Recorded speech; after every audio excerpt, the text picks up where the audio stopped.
Hi and welcome to RCKicks. On today's show we go back and we cover some of the comments that everybody posted on my video in regard to Tamiya and their current business practices, models, and what they're re-reing and what they're not. If you haven't seen that video already, I'll put a link up here. Go back, watch that video, then come back here.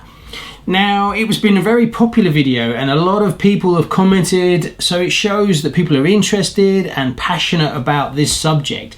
And overall, I'm seeing a lot of frustration, but it's nice to see the whole range of comments. The pros, the people for and against re-rees, people who like what Tamiya are currently doing, people who don't like the new comicals and things like that. So since so many people really were passionate about it, I wanted to go through a few comments that people have posted on my Facebook and on the channel itself in the video, and read out what they said, then comment on it, just to, you know, give a bit more of a broader spectrum of what people are saying, because it's not just about my agenda.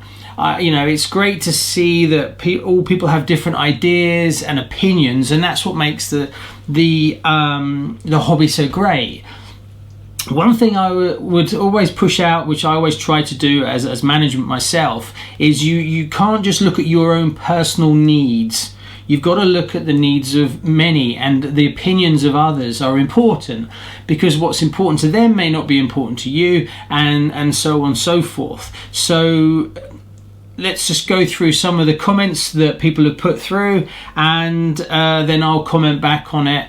Trying to play a bit of devil's advocate on both sides of it, just to give a more rounded opinion. Right, so the first one is from Bruce Banner. Hello Bruce, hope things are going well for you. Hi, I got vintage cars and I do still run my Tamiya Porsche 959. I don't really like the re-release cars because they change the cars too much. Then it's not the same thing. I guess what he was talking about is things like the Lancia. The original Lancia came on a completely different chassis to the re-release one. So this is more of the opinion that re-releases should be more exactly like the originals. Now obviously this is a bit controversial for people that have the classics and they've paid a lot of money for them, and then obviously Tamiya brings out an exact copy of it, that it's very hard to distinguish between the two. This will usually then impact on the price value of the original car, and someone could have paid a lot of money for it. So that's the flip side to the argument. The other side to that argument is that if you don't produce re-re cars, these cars become so valuable that you don't run them anymore. They just become static models on the shelf, and replacement parts are really expensive, so no one runs them. Replacing tyres on this car is insanely expensive, so you would never run these tyres.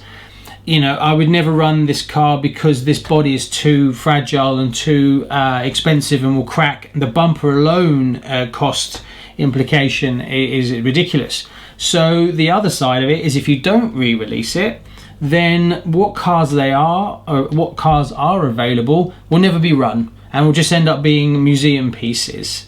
So it's a really hard one for Tamiya. So we have to give Tamiya credit. They're in a position that's quite difficult, because if they re-release the exact same car, half the people are happy. The people that have the originals, who collect them and want to hoard them and want to have them on the shelf, aren't happy because they get their value depreciates.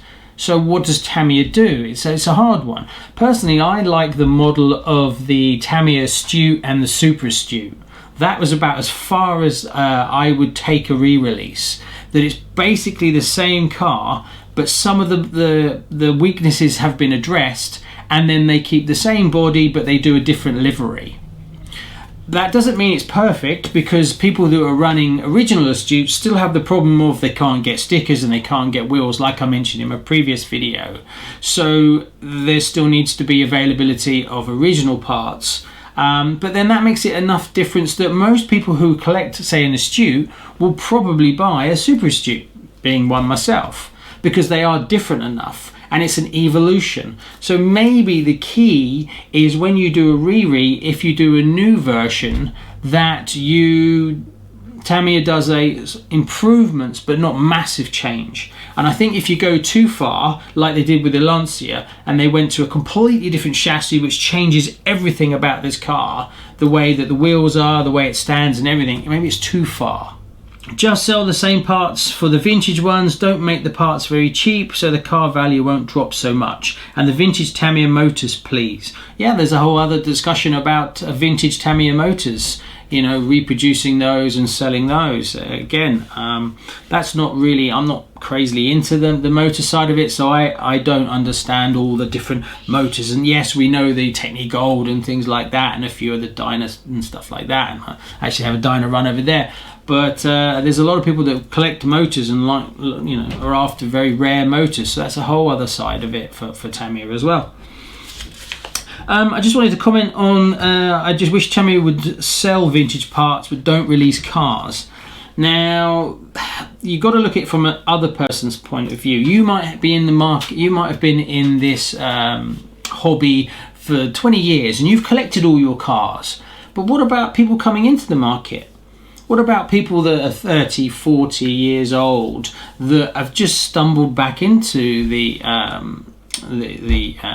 vintage hobby market or RC in general, and they look at these old cars and they're like, oh, I remember my friend had one of those, and then they go, but I'm not paying £500 for it, or I'm not paying £60 for a piece of plastic that I've got to spend 3 months to find to make my car run. And then they get into a situation where they won't run it anymore. So you've got to think about people that are just coming in that don't have the cars, that haven't had time to collect them, didn't get a Top Force Evo when it was released back in the day, and now have to spend £500, £600, £700 because they want that car, which prices a lot of people out of the market. So we want people to flood into the RC market. We don't want people to, you know, get one car and then go, oh, it's too expensive, I'd love one of those, too expensive, I'd love one of those, too expensive, and then just give up. So you've got to look at it from another person's point of view. Personally, I like collecting old vintage cars, as you can pretty much see, but I personally would rather see a reread of this, even though I paid a lot of money for this, because it helps me keep this car running, and I get to experience a lot of cars. I'm quite lucky. I get to experience building some pretty vintage cars. And I think, what a shame other people don't. You know, I've rebuilt, 2 Vanquishes. There's so many people that would love a Vanquish, but can't get hold of one, or they're just too expensive, or the challenge of finding parts. But the Vanquish is a really difficult car, and it gives you you put a lot of effort in to actually achieve it. Same with the Falcon. I've restored 3 Falcons now. But there's people that love Falcons and they just love to have one, and they just can't because it's too expensive. Or they buy a cheap one and it's a wreck, and then when they try and figure out how much all the parts are, it just becomes too expensive. So there's a lot of people that don't get to experience these. So I look at it from that point of view. I want people to be able to run this car and have one of these, and you know, I would rather sacrifice my, oh, I've got something that you don't have, no kind of thing. You know, for me that doesn't work. I like people to be able to experience this stuff. Anyway, God, that took a while. Moving on, this is Tamor70. And he writes, what does he write here? Tamiya, when they started the reissues, didn't want to harm the collectors of the vintage models in respect of the huge expense they made, just to respect them. So it's been like a walk on a tightrope. This is what we just covered a little while ago, and I completely agree with you, Tamor70. But it is difficult for Tamiya. They need to really balance it. You know, reproducing a boomerang pretty much identical, apart from a few drive shafts and things like that. Did it damage the originals? Yes, the prices of original boomerangs are quite low at the moment. So it depends on your opinion. But as I said, we covered it before. But thanks for commenting. Steve Welsh, he comments, Tamiya work in strange ways. They give news of releases of the Audi Quattro, which was very exciting to me. Then I saw the picture of it. I didn't buy one as I really thought it would be the same as the original. Which is what we've just covered again, Stephen. Exactly, if Tamiya goes too far, then people want the vintage one, they won't buy it. So it then becomes its whole new car. So it's a real challenge. Could Tamiya reproduce this exact car and then the other one? That would have suited both people, I think, because the other car does look more like a real car. This is a quirky car, and people would run that one, whereas if they re-release this one, people maybe would collect it, which means that Tamiya, to meet the demand, would actually need to produce both cars. But then sometimes you've got to have good business strategies to bring out a reproduction of this and then back it with the release of the new Lancia. So people would be like, oh, I can grab that one. Oh, and then I can get a driving one that looks a bit different. So they may have actually improved the sales of the new Lancia if they had have released this one. But then there's things like cost implications and profits and stuff like that. One thing to take in mind is we don't know Tamiya's financial situation. We don't know their profit margins, the distribution model, the distribution chain. So there's a lot of ifs and buts that we just don't know. So we have to give them credit for that point of view. Maybe they're running on a really tight budget, that they only have budget to release 2 or 3 cars a year from the Riri collection, and that's what they've been allocated from the board of directors. We don't know that. And then they might be crying out for new cars, but they don't have the permission from the board to go down that road. We just don't know. This is Hammer DP3. With the price of some of the more sought after pieces, I would most certainly be afraid to risk breaking it while running it. I like to run my cars and would prefer to run a car that I wouldn't be afraid to break. If there were to re the Falcon, I'd be more apt to run mine, as well as it would always offer others to obtain one or more for a reasonable price. Again, we kind of covered this. That's exactly right. It become too scared to drive them. So yeah, I completely agree with you on that one, Emma. Square Blue Orange writes, ideally, what I'd like to have the entire Tamiya parts catalogue online, so that every part that they ever produced was available. This probably won't be cost effective, but it would be amazing. Some large parts could be available on a group buy, and like you mentioned, when the numbers are high enough, a product run is implemented. Yep, this is another aspect that we talked about in the previous video, that some of the bigger parts could be done on a Kickstarter, you know, kind of thing where people put deposits down on them, same with cars and things like this. This is to offset risk. But this is all something that kind of comes back to the whole having a division. I think a division where you have a small team of people that are put onto this in the company who really understand the vintage market globally. One thing I have found with Japanese companies is they are very Japanese focused. Even though they're global companies, they tend to take their cues from the Japanese market, and that is much louder than the rest of the world. Even if the rest of the world market is larger, they will still tend to listen to the Japanese market first, and that has an influence on them. 85 Stag 331, he writes, well said, wish they would re the 959, tired of all the recolor stuff, old school Tamiya is the best. Now that's quite a big bold statement, and a lot of people will be like, yeah, that's exactly right. And you know, I do agree to an extent, but Tamiya needs to have multiple revenue streams.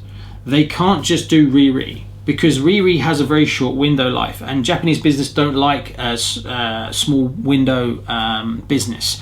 The Japanese philosophy is that a good business is there for a long period of time.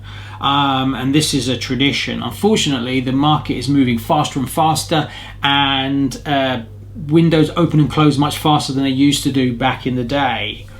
So the problem is they might look at this market and go, oh, we've only got 10-15 years in that market, so we're not going to put much into that. But there's room for all of it. As a business, you want to be bringing in revenue streams from brand new cars, chassis. You want your vintage, you want your different price points for different cars, different target markets from the younger generation where they don't have vast amounts of money to buy a car. Then you want your middles, which is your sort of teenagers, like adults, up to your sort of main collectors, which are a lot older, which have a lot more money. These are all revenue streams that you must address. A lot of people sometimes think Tamiya should only do re-re, Tamiya should only do new. Personally, as a business, you must do all of it. And that's why a division for the re-re, I think, is a good move, because it lets a team of enthusiast employees at Tamiya who see it from a global point of view can then release cars. Some classic cars I know, just by the amount of people contacting me, that would definitely sell units: the Falcon, the Top Force Evo. These cars are just the 959. These are home run cars, and they may not be perfect, and they can also be priced expensive compared to sort of normal cars, because the demand's so high and people will pay a lot for them. So there we go. Darren Grimmer, he writes, I so want the old ones reread. As you say, other companies are making parts for these cars, so come on, Tamiya. That's what I commented on earlier, was that if other companies can produce lots and lots of hop-ups and things like that, why can't Tamiya? And this is very true. Tamiya has missed out quite a lot. They started doing hop-ups. They do a few hop-ups, high caps and things like that. But just the pure market for upgrades. A classic example, if I take my Neo Scorcher here, this car is full, absolutely chocker with our aftermarket parts. So the argument is, well, if there's tons of other companies producing it, why doesn't Tamiya? And that's a big part of it.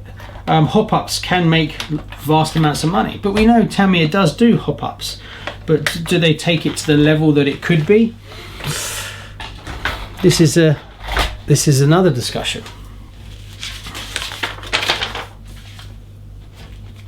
Okay, another one here. I'm a huge vintage collector, especially Tamiya. I'm honestly hope they bring back the Falcon, the 959, the Astute, the Terra Scorcher, and so on. Come on, Tamiya. So again, it shows a lot of people are really keen to get hold of these cars.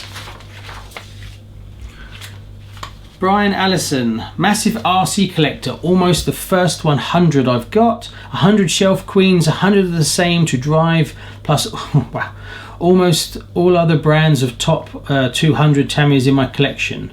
All up, almost hitting 300 cars. But I've given up on Tamiya. They just don't seem to give about us collecting anymore, which is so sad, because it's us diehard fans that put them where they are today. The day they wake up will never come, I think. So let's break that down a little bit. This is what I'm saying about the older collector. There's a lot of older collectors with a lot more income, so they own a lot of cars, and I've seen quite a few photos online of people with easy 20, 30, 40 cars. Now, if you've got a collector collecting those kind of cars, that's a lot of units. How many are there out there versus the whole market? Obviously, it's a bit more of a niche. But Brian is basically telling us that he's had enough of Tamiya. So you're losing one of your massive loyal collectors. So obviously something needs to be done. Something has to be done to address the people that are becoming disillusioned and disheartened with Tamiya, and also the market share. I'm pretty sure Tamiya must know what its market share is in each of its divisions. We don't have this information, so we don't know where they're weak and where they're strong, so we can only assume. So obviously when you assume, you never have all the facts, you can be wrong. Maybe there's no profit in re-res. That changes a lot when there's no profit in it. It means that they can only drip feed 1 or 2 a year. Maybe they're doing re-res at purely a loss, and they're doing it just to keep us as happy as they can. We honestly don't know. Viper76, in my opinion, Tamiya is afraid of commitment. Out of all the RC companies that have been around since the 80s, they definitely understand the demand for reissues more than anyone else. But I think they're just afraid on committing and suffering a loss, which is unfortunate. Again, this risk, Japanese companies in risk, they don't like it. Japanese business is done very much on a black and white, and it's done as a group. So this is great for very obvious decisions on what should be done and what shouldn't be done.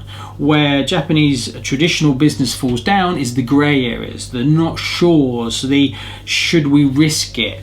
There's no let's give it a go, because people won't commit to risk unless everybody. Now if you have a decision that's very balanced and some people say yes and some people say no, then it will usually be no, because that's too much of a risk for a business. So there's a bit of that in there, going by my experience of Japanese companies.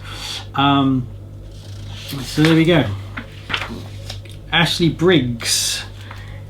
Great video, agree wholeheartedly, agree that Tamiya are missing a trick by not re-releasing primarily the Falcon. Again, the Falcon just comes up all the time.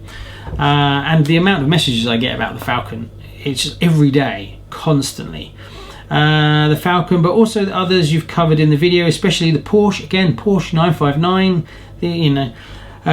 mainly as a lot of race clubs. So this is another aspect of it. There's a lot of race clubs that are still going race on-road class of cars and not buggies. I understand that bean counters would be very twitchy in cost of manufacturing of some vintage RC cars from their back catalogue.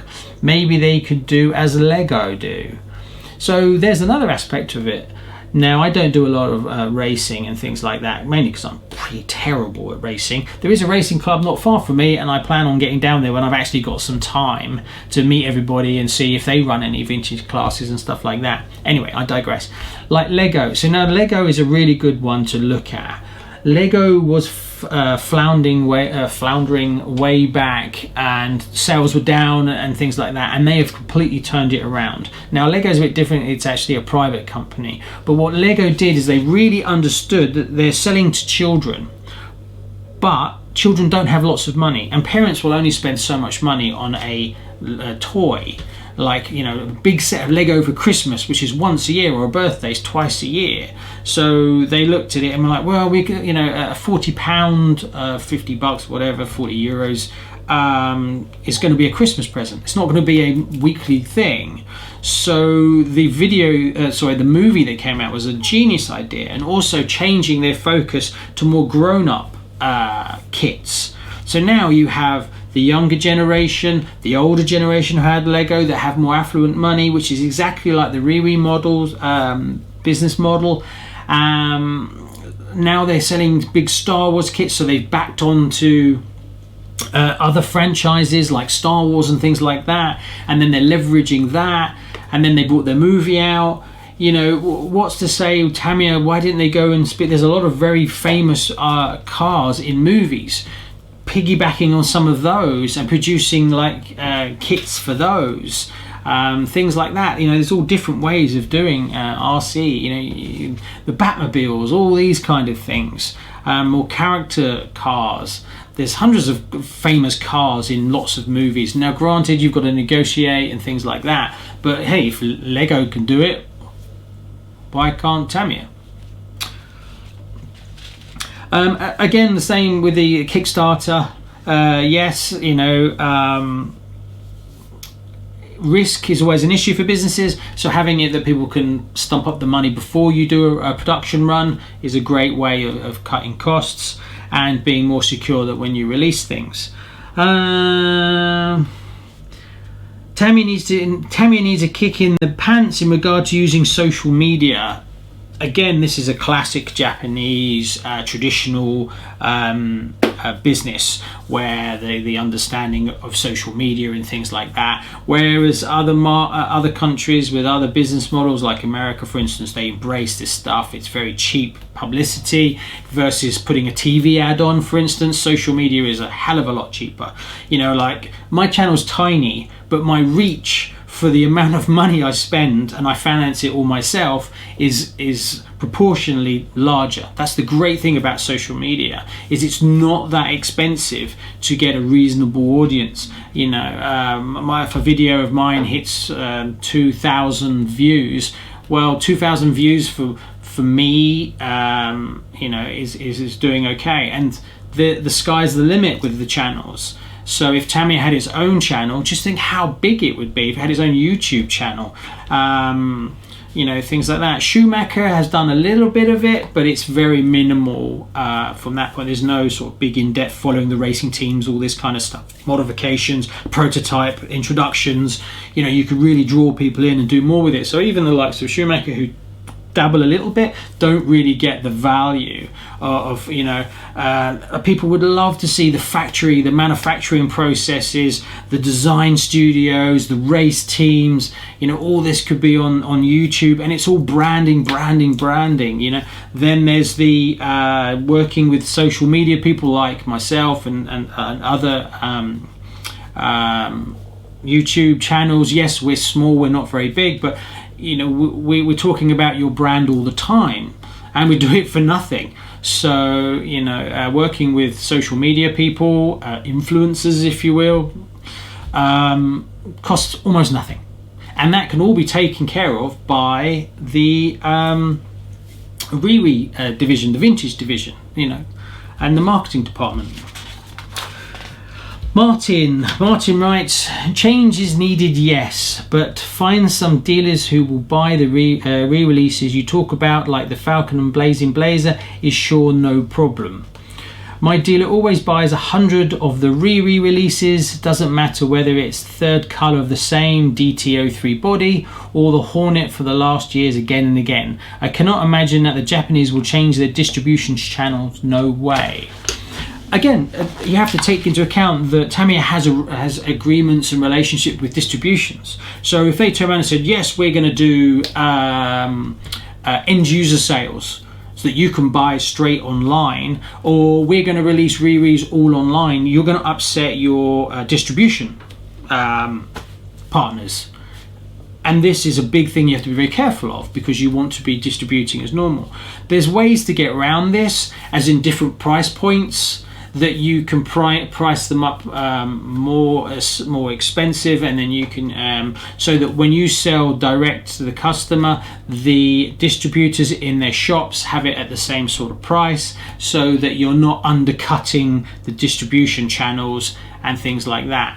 Also, you can give promotional aspects on the website for local distributions and stuff like this. So you give them free marketing straight from Tamiya. There's lots of other different ways of doing it, but it is a challenge for Tamiya. It's not easy. They can't just make sweeping statements. They need to look at their relationships, but it is possible.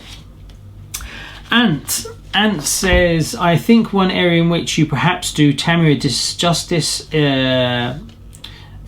is the licensing complexity. Yes, I hear this one quite a lot. Oh, but you can't reproduce. Classic example, something like this, or the Lancia with Martini and things like that. But this one I hear quite often, and yes, there is negotiations that you have to do, and you can't go chasing every single little company. But Tamiya produces tons of cars. That's their business. They produce lots of Porsches, lots of other ones. So there's no difference between negotiating for new cars as there are for old cars. It's just the same amount of work. But let's not forget, Tamiya has these relationships with these car manufacturers. And the car manufacturers have loads and loads of people approaching them to do t-shirts and everything. So they tend to have a whole division dealing with that kind of business model, you know, setting up licenses and stuff. So there's no real difference between the old ones and the new ones. As for the cigarette side of things, yes, they cannot, you know, you cannot do that. But producing a car that doesn't have the cigarette livery on it, that, you know, that's a limitation, and that's how it is. But there is ways to have the get hold of the stickers. There is other third-party companies that are not tied down as much, where you can actually purchase the correct stickers to go on it, just like my Rothmans Porsche 959. There is ways around it, and the same for my Formula One McLaren Marlboro car. So it's not as big a deal as what you think. Okay, Donovan, I kind of sit on the other side of the fence on this. I personally feel that Tamiya should be creating new legends, not reproducing the models that have become collectible and ruining the vintage market. I guess one could argue that series collectors can differentiate.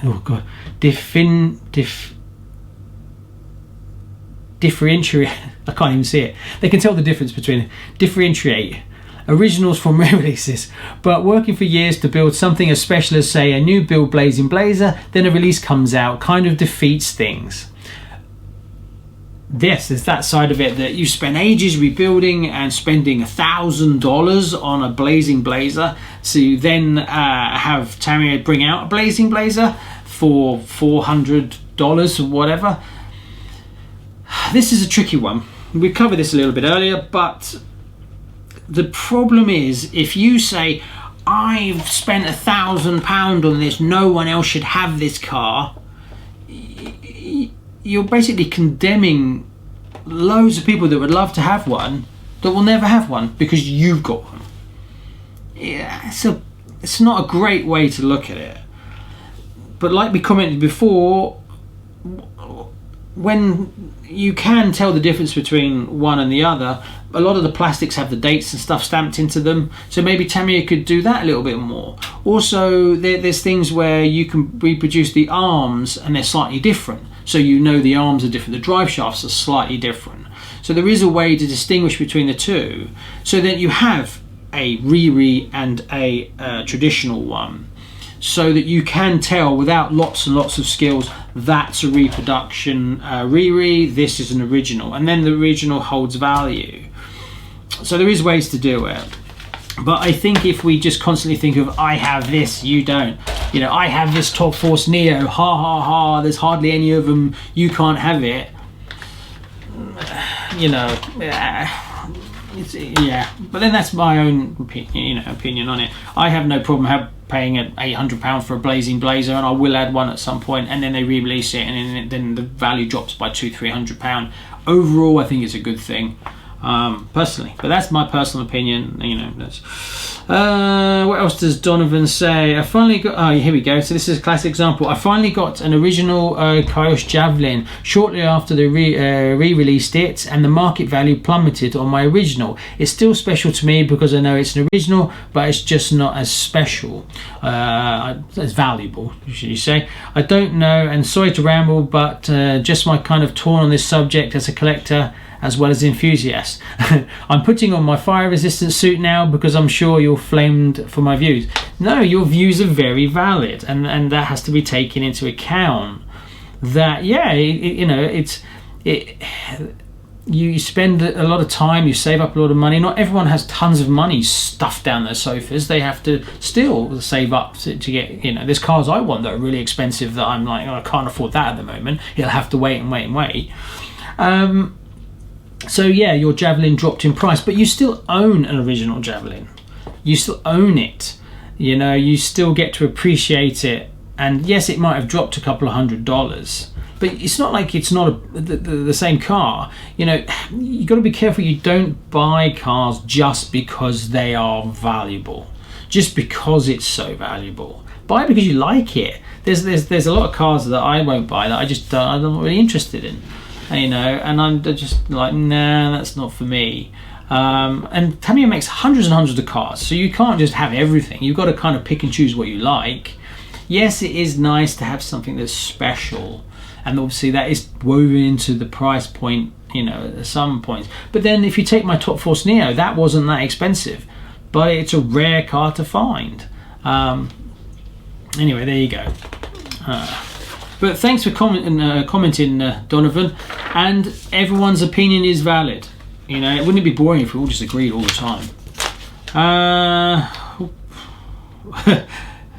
Okay, interesting topic. In my opinion, one of the main reasons some cars haven't been re-released and probably won't be is that they were flawed, heavily flawed, and it would be very difficult to make them run in today's RC landscape.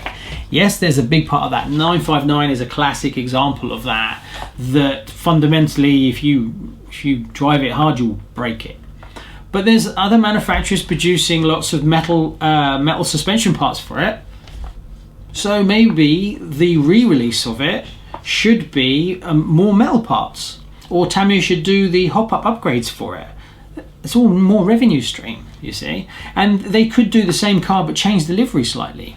Just do a different livery. That Paris to Dakar car, I'm pretty sure, has a few different types of livery. So you can do different liveries. So that makes it, you know, different. So, you know, there's all ways to make revenue out of this car. If it's fundamentally flawed, you can produce metal parts that you sell to people, or you add in the kit and you price the kit more expensive, because the kind of market for the 959 is not going to be your 17, 16, 15, 11-year-old.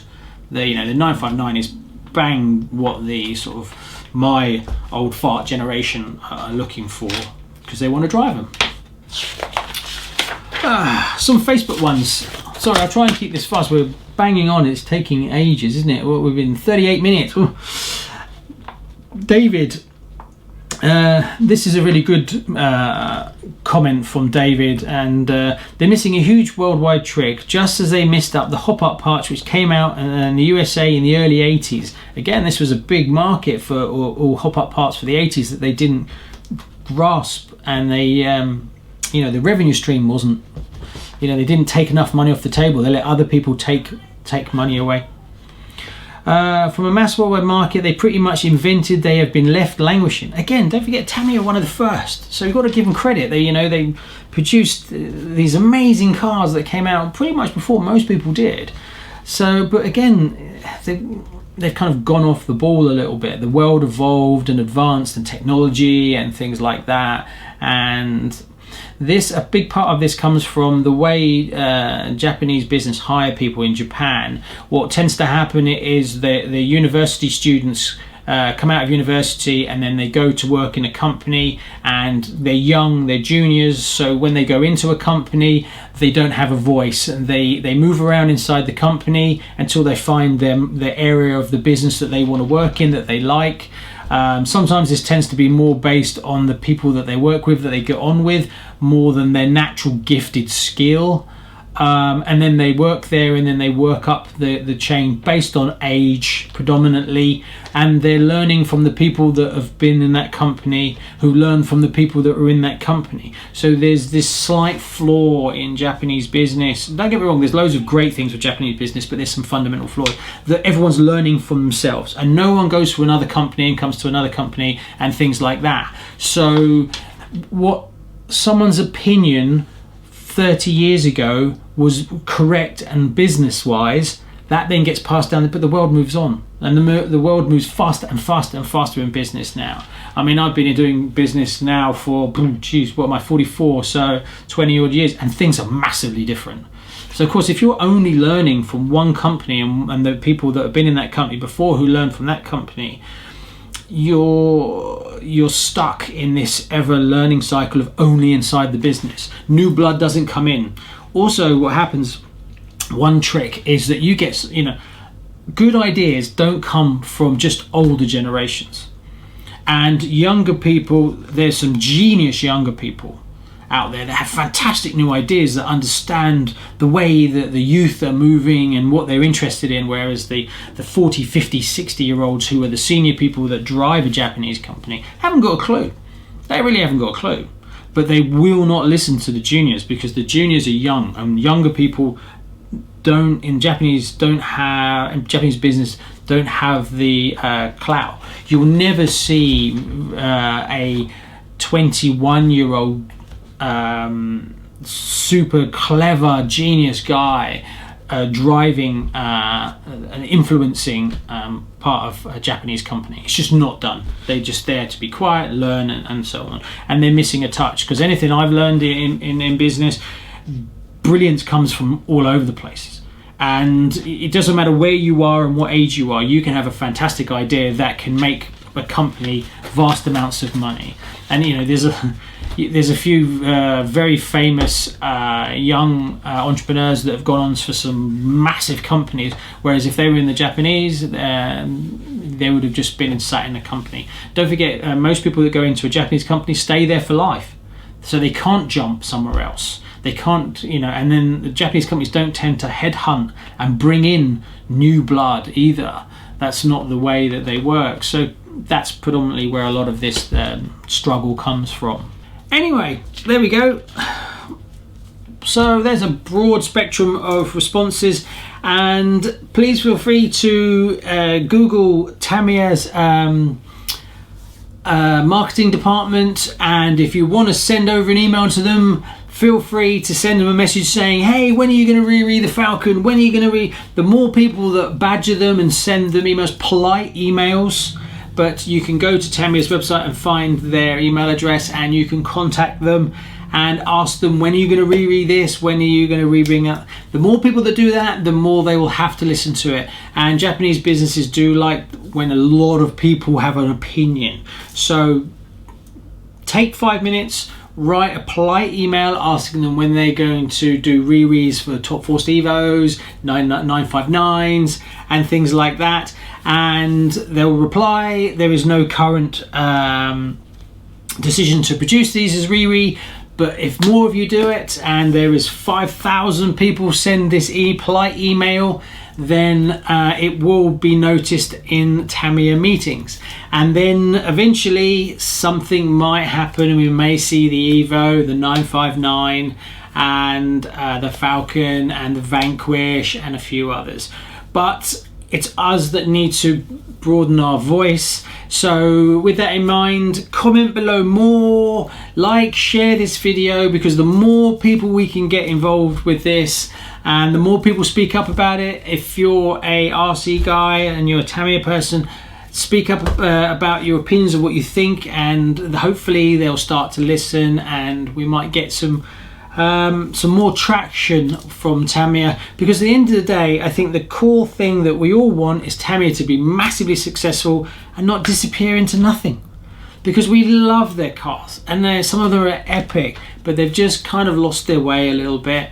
And there you go. So thanks very much. Please like and subscribe, and I will see you on the next one. And the next one is we're going to build the Frog giveaway chassis, and I'm going to crack on with that. I'm away again with work, unfortunately, but I'm planning to get that done as soon as possible. That will be the next video. Thanks very much.